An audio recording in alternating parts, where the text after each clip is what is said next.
Bismillahirrahmanirrahim. Assalamualaikum warahmatullahi wabarakatuh. Salam sejahtera untuk kita semua. Perkenalkan, saya Arini Mardatika, mahasiswi semester 8 Fakultas Psikologi Universitas Muhammadiyah Profesor Dr. Hamka. Terima kasih kepada Bapak Ibu dosen, penguji, serta teman-teman yang telah menyediakan waktunya untuk menonton video saya hingga akhir. Pada kesempatan kali ini, saya akan mempresentasikan hasil penelitian saya yang berjudul Pengaruh Penerimaan Diri Terhadap Optimisme Mahasiswa Tingkat Akhir.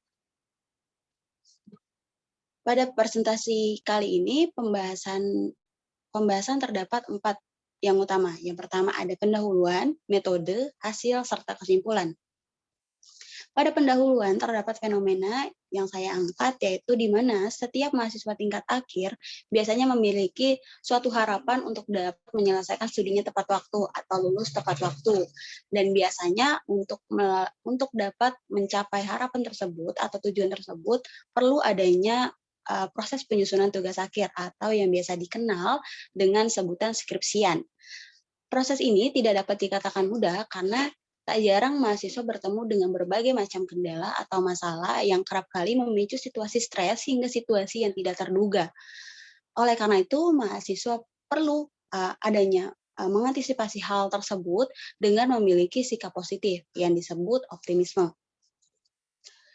Menurut Carver, 2002, optimis adalah sikap individu yang mengharapkan hal-hal baik terjadi pada dirinya, sedangkan pesimis adalah kebalikannya, yaitu mengharapkan hal buruk terjadi pada dirinya.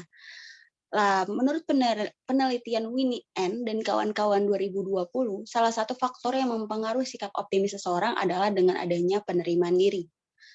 Lalu secara sederhana, Bernard 2013 mendefinisikan penerimaan diri adalah suatu kondisi individu yang dapat mengakui dirinya sendiri secara penuh dan sadar. Selanjutnya ada metode, terdapat 3 pembahasan utama, yaitu ada partisipan, instrumen penelitian, serta teknik analisa data.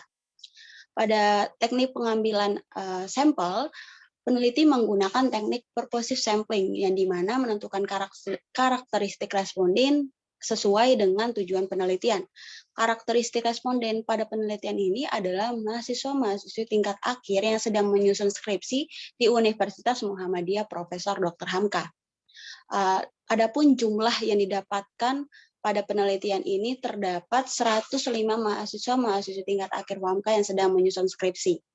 Lalu pada instrumen penelitian ada 2 instrumen penelitian. Untuk penerimaan diri ada Child and Adolescent Survey of Self-Acceptance milik Bernard 2012 yang telah diadaptasi oleh Atifa Mutiarana 2019 dengan jumlah item 13 item favorable.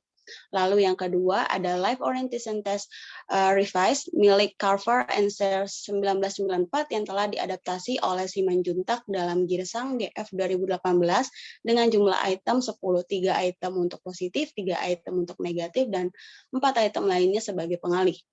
Lalu teknik analisa data. Data kuesioner yang telah disebar melalui Google Form sejak 15 hingga 18 Maret 2022 dikumpulkan lalu diolah oleh peneliti menggunakan uji regresi sederhana dengan bantuan IBM SPSS versi 26.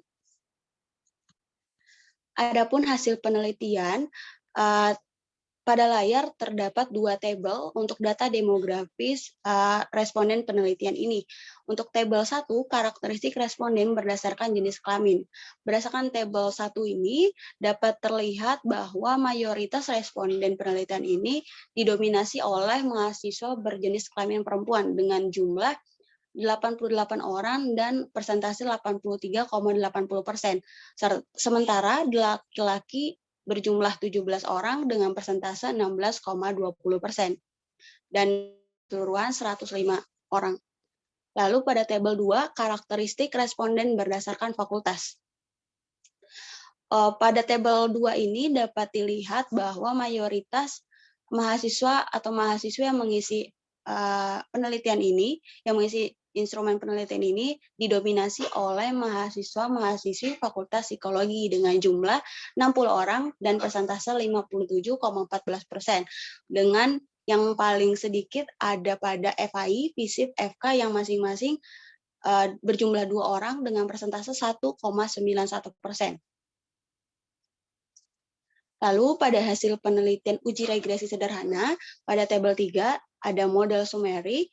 Berdasarkan analisa regresi ini didapatkan koefisien R sebesar 0,375 dan R square-nya sebesar 0,141. Hal ini menunjukkan bahwa terdapat kontribusi penerimaan diri berpengaruh terhadap optimisme sebesar 14,1%. Sementara terdapat 5,9% variabel lain yang tidak diketahui oleh peneliti. Lalu pada tabel 4 ada ANOVA uji F, didapatkan koefisien F sebesar 16,868 dengan probability value 0,000. Maka hal ini menunjukkan bahwa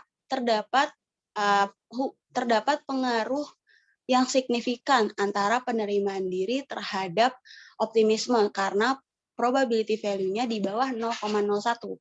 Lalu pada tabel 5, koefisien penerimaan diri terhadap optimisme berdasarkan tabel ini didapatkan koefisien beta sebesar 0,095 dengan probability value 0,0000. Maka dengan ini dapat dikatakan terdapat pengaruh yang positif antara penerimaan diri terhadap optimisme, yang artinya semakin tinggi penerimaan diri seseorang, maka semakin tinggi pula optimisme yang dimilikinya. Kesimpulan, berdasarkan hasil penelitian yang telah dijelaskan sebelumnya, maka dapat disimpulkan bahwa terdapat pengaruh positif yang signifikan antara penerimaan diri terhadap optimisme mahasiswa tingkat akhir yang sedang menyusun skripsi di Universitas Muhammadiyah Profesor Dr. Hamka. Hal ini menunjukkan bahwa semakin tinggi penerimaan diri mahasiswa, maka akan semakin tinggi optimisme yang dimilikinya. Sekian, terima kasih saya ucapkan. Saya menyadari sebagai peneliti bahwa masih banyak kekurangan pada penelitian ini. Oleh karena itu, saya mengharapkan adanya kritik dan saran yang membangun guna kelancaran atau kebermanfaatan pada penelitian selanjutnya. Sekian, terima kasih. Wassalamualaikum warahmatullahi wabarakatuh.